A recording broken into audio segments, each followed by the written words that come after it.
Hi guys, so we are on chapter 42 and it seemed like we got a lot to read, so let's get started. Something wet dripped on Evangeline's cheek. She was crying, but she couldn't have said why. She didn't know if her emotions were broken and leaking out all over from everything that had happened, or if it was the sight of her once beloved Luck locked in a cage, eyes staring down at her with something like adoration and terror. "It's really you," Luck said. He gripped the bars with two beautiful brown hands, but he didn't take his eyes off hers, and no power in the world could have forced her to look away from him. It wasn't vampire allure or the shimmering gold flecks in his irises that she didn't remember from before. His eyes weren't exactly the same eyes she knew, but they weren't entirely different either. They were still the impossibly warm brown that lived in all the memories she tried to shove away but had been unable to forget. "There are so many things I have to tell you, Eva. But I need you to help me out of this cage. If I don't escape by dawn, they'll kill me." "Why are you even here?" she breathed, heart pounding so fast it was hard to form words. It felt like a twisted answer to a wish.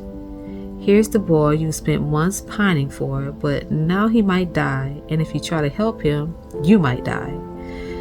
"Little Fox," Jack said, "we need to keep moving. He'll tell you whatever he needs to get out of that cage and take a bite out of you."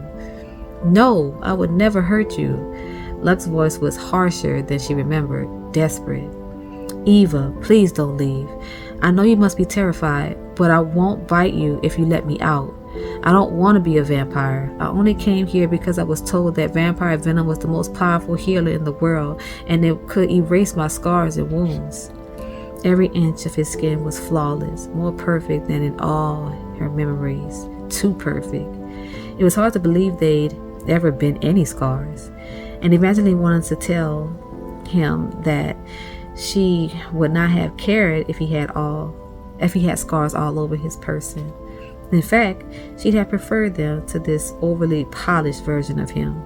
But Luck went on before she could. "That's all I wanted, to be healed. His eyes shot around the violent room of cages. The other changelings had gone briefly still. They watched the exchange with rapt, inhuman attention. Evangeline didn't want to believe Luck was like them. His voice was pure human emotion, but when she searched beyond his eyes, he looked like the others. Dry blood marring the warm brown of his throat and staining the white of his shirt. "I don't want this, I swear." "He's lying." Jack grabbed for Evangeline's wrist and pulled. She couldn't blame him. This wasn't the only room full of almost vampires, but Luck wasn't a vampire yet. "Eva," Luck pleaded, "I know you have every reason to hate me. I know I broke your heart, but I was under a curse." Jack's grip on Evangeline's wrist slipped. "Did you say curse?" she asked. And suddenly Luck no longer felt like the warped product of a wish. He felt like a truth that she was afraid to touch. Evangeline had felt half mad for the last couple of months, wondering if Luck really was cursed or if she just conjured the idea of a curse as a way to survive his rejection. Jack's cold hand tugged again on hers, another warning that it was time to go, but Evangeline ignored it. "What kind of curse were you under?" she asked. Luck let go of a bar to run a hand through his hair, a familiar and terribly human gesture that brought another pain to her heart. "I didn't realize it until tonight, until the vampire venom was in me, and suddenly my head cleared. I can't describe what it was like before. All I know was that your stepsister was all that I could think about. She was the reason I came here. I needed to be perfect for her. After I got mauled by the wolf, my scars weren't sexy scars." What the heck? "He just said sexy scars," Jack drawled. "Are you really listening to this?" "Shh," Evangeline hissed. "After I was attacked," Luck said, "your stepsister took one look at me and ran from the house. I tried visiting her when my injuries had improved, but she wouldn't even answer the door. I tried writing, but she wouldn't reply to my letters. She told me it was the other way around." A resentful shake of his head. "She's a liar. If Marisol had written me, I couldn't have ignored her letters even if I wanted to. She made me desperate to do anything to have her. I was obsessed. It started the same day that I proposed to her. I'd come to the house to see you, but Marisol was the one to greet me. She took my coat, and I remember her fingers brushing my neck. After that, she was all I could think of. His tone turned disgusted. It was just as Evangeline had believed. She hadn't been delusional or desperate. Luck had only abandoned her and asked Marisol to marry him because he'd been cursed. The only thing she'd been wrong about was who had cast the spell. It wasn't her stepmother, it was Marisol. Evangeline felt as if she'd been punched in her stomach. She thought Marisol was another victim and innocent, the one she needed to make amends to. All this time, Evangeline had been feeling so guilty over ruining Marisol's life, but if this was true, then Marisol had upended Evangeline's life first. She didn't want to jump too quickly to conclusions, but she'd seen her stepsister's spell books. She'd been warned by Jax, the papers, and now by Luck, who never even knew that Evangeline thought he was cursed. When I was bitten tonight, it felt like the first time in months I could freely think. Luck's eyes shone as he looked down on her. I finally felt like myself again. But then I was being dragged into this cage, and now I'll never leave it alive unless you help me. If you're scared, you don't have to unlock it. Just hand me one of the weapons from the wall and I can break the lock myself. Then I'll prove to you that I don't want to be a vampire. All I want is you, Eva.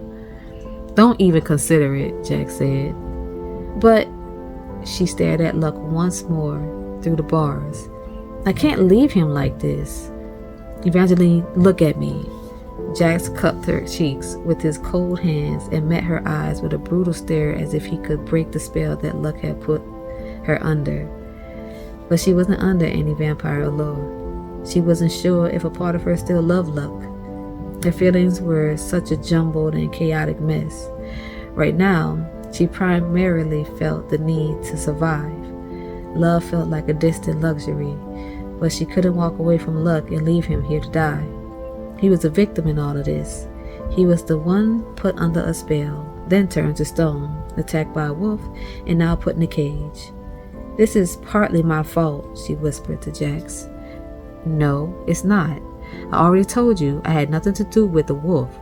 Jax spoke quietly yet firmly. But even if Jax was telling the truth, that didn't change what she needed to do. She pulled free of his hands. What happened next was a strange blur. Evangeline still wanted to think she wasn't under a spell, but maybe she was a little entranced and not by vampire allure. She was feeling the return of her hope. Evangeline knew that Luck could never go back to being the boy he was, and she stopped being the girl she was. That girl would have believed that seeing Luck again meant that something wonderful would happen, that they'd receive a happy ending after all. But all this meeting guaranteed was that they would have a different ending. What sort of ending still had to be determined, but it would certainly be better than this. Even if Luck wasn't her happily ever after, she couldn't let their story finish here with him in a cage and her running away. Evangeline found a blue short sword on the wall with a heavy hilt and a polished blade. It looked strong enough to break a lock, but it wasn't too heavy for her to lift. Other changelings cried out, asking for weapons and promising all sorts of things in exchange. They started battling with their cages again, filling the dining room with the cacophony of violent sounds as Evangeline climbed up onto a chair and used both hands to lift the sword above her head. Silly girl. Oh, it's got so many pages. Luck grabbed the blade, not caring that it sliced into his hand. Thank you, Eva. He smiled, but it wasn't the crooked boyish grin that she'd fallen in love with. It was lips pulling back over sharp white fangs that were growing longer. We're leaving now. Jax took her hand, urging her down from the chair and propelling her into motion. A crash sounded, making her trip over her feet as she started to run. Luck had already broken the lock with the hilt of the weapon. The door to his cage dangled open. He was loose and feral, and the worst mistake she had ever made. So stupid. So stupid. I get it.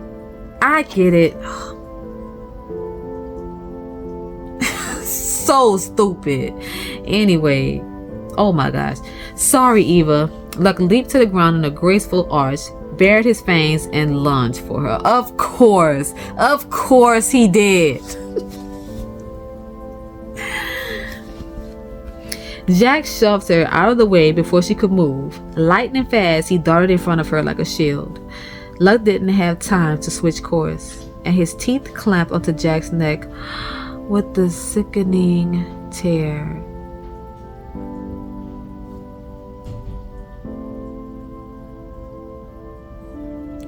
No! Evangeline screamed and scrambled for the dropped sword she'd given Luck.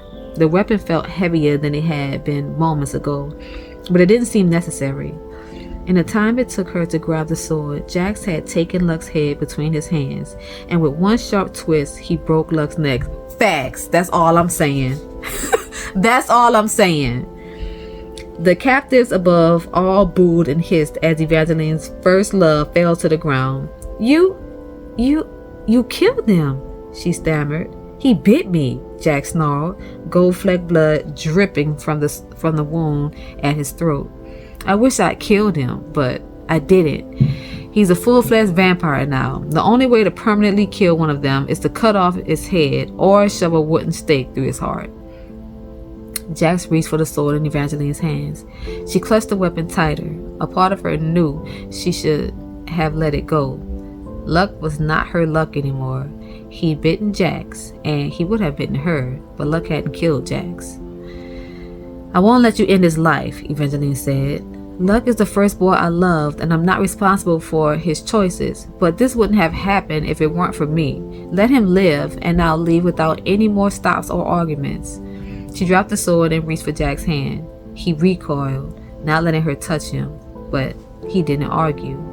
He didn't say anything at all. Next scene, because we got a gap or whatever. Evangeline and Jack silently left the way they came. She struggled to keep up with Jack's long strides as the rattle of chains and cages continued to chase them, yet it was his silence that was starting to make her uncomfortable. Jax wasn't the sort who talked simply to fill the quiet, but Evangeline couldn't shake the feeling that there was more than quiet between them. Minutes ago, he saved their life. He had jumped in between her and Luck without even thinking. She knew Jax needed her alive because of the Valerie art prophecy, but he'd acted out of pure instinct. He'd been scared for her when she'd been threatened, but now he wouldn't even look at her. His teeth ground together as he took the stairs, jaw tight, eyes focused, knuckles starkly white. Was he in pain from the bite? There was a smear of blood on his pale neck, but it wasn't that much. Luck hadn't wounded Jax too deeply, but Luck had bitten him. Jax was probably still testy about that, but that didn't seem quite right. Evangeline remembered the way Jax had nearly dropped her wrist earlier when Luck had said that he had been cursed. Jax had been thrown off kilter then. Had he been surprised to learn that Luck had truly been under a spell? Or had it been something else? Had Jax been unsettled that Evangeline had finally learned the truth about Luck? Luck had said Marisol cursed him, but what if she hadn't achieved it on her own? Evangeline felt a sudden wave of sick on top of everything else. Did you curse him? Evangeline asked. Did you make a deal with Marisol and put a spell on Luck so that... You can stop right there, Jax cut in. I already told you what I think about your stepsister. I did not make a deal with her, and I never will. Then why were you so alarmed when Luck revealed he'd been under a spell?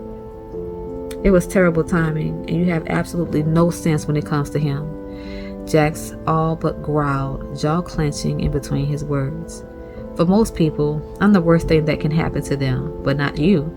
It's as if you want that boy to destroy you, and he's only human, or he was until you helped him change.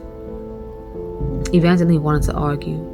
She didn't care that Jax was clearly right about luck, and that she actually believed him about not having made a deal with Marisol, which gave her an unexpected feeling of relief.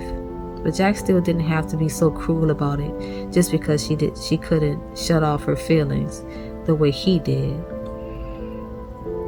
She knew there were downsides of feeling deeply. It could get in the way of logic and reason, but shutting off emotions was just as treacherous. Evangeline took her frustration out on the stairs, quickening her pace to pass Jax as they took another flight. They finally reached the levels where shackles no longer clung to the walls, and Evangeline could no longer hear the desperate sounds of vampire chainlings. And yet, she still felt the occasional bite of heat at her throat. Usually, it hovered right over her pulse, but just then, she felt it on the back of her neck. She quickly took another set of steps and reached a well-lit landing, where at last she saw the glowing doorway that would take them outside. But the burn at the back of her neck was becoming impossible to ignore. And why couldn't she hear Jax anymore? Jax? Evangeline broke off as she turned. Jax was so close, too close, whisper close. She should have heard him right behind her, but he was eerily silent, and his appearance, it had changed. Your hair, the blue was gone. It was gold, once more, shimmering and brilliant and absolutely magnificent. She shouldn't have stared. Staring at Jax was never a good idea, but it was impossible to pull her gaze away. His skin was flushed with color, and his eyes were brighter as well, a radiant sapphire blue. First of all, before I even finished reading, I know she did not get him turned into a vampire. I don't think a fate can turn. Okay, whatever.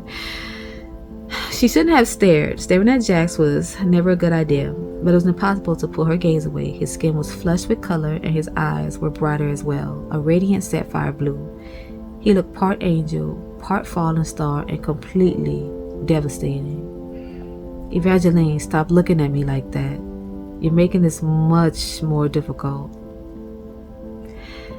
Jax spoke between clenched teeth, but she still caught a glimpse of his sharpened incisors, which now looked, oh my gosh, startlingly like fangs.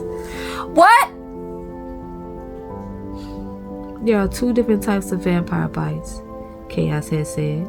We can bite a human merely to feed from them, or we can infect our bites with vampire venom to turn a human into a vampire. She sucked in a sharp breath.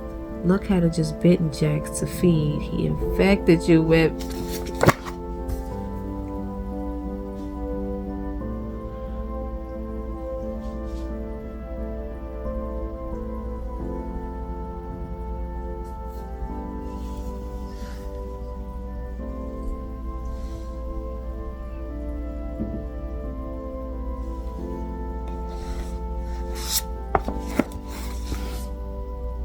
He infected you with venom. That stupid girl. Oh.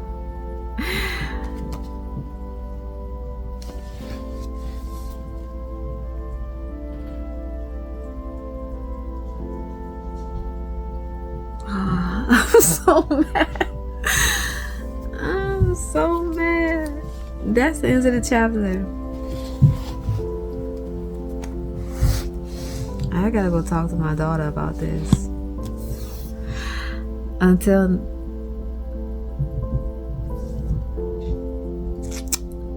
next time, good night, y'all. I'm not happy.